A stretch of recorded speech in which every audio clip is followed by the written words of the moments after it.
আসসালামু আলাইকুম ও রহমতুল্লাহি ওবারাকাত। প্রিয় দর্শক মণ্ডলী, আশা করি মহান রব্বুল আলামিনের দয়ায় সকলে অনেক ভালো আছেন। পবিত্র রমজানে প্রতিটি ইবাদতের প্রতিদান বহু গুণে বেড়ে যায়। দোয়া প্রত্যেকটি মুমিনের জন্য অত্যন্ত গুরুত্বপূর্ণ আমল।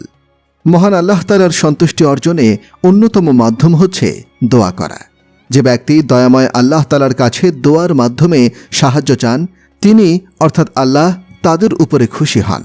রাসূল সাল্লাল্লাহু আলাইহি ওয়াসাল্লাম বলেছেন, দোয়া ছাড়া অন্য কিছুই ভাগ্য পরিবর্তন করতে পারে না এবং নেক আমল ছাড়া অন্য কিছুই বয়স বাড়াতে পারে না। তিরমিজি 2139, তারগিব 1639।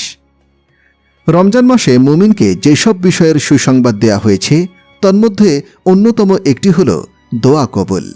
মহানবী সাল্লাল্লাহু আলাইহি ওয়াসাল্লাম বলেন, 3 ব্যক্তির দোয়া ফিরিয়ে দেয়া হয় না: ন্যায়পরায়ণ বাদশাহ, রোজা পালনকারী যতক্ষণ না সে ইফতার করে, এবং মজলুম। তিরমিজি হাদিস 3598। পবিত্র রমজান মাসে প্রতিটি মুমিন বেশি বেশি মহান আল্লাহর কাছে দোয়া করতে পারে। বিশেষ করে ইফতারের সময় অধিক পরিমাণে দোয়া করলে নিশ্চয়ই দয়াময় আল্লাহ তাআলা কোনো বান্দাকে খালি হাতে ফেরাবেন না।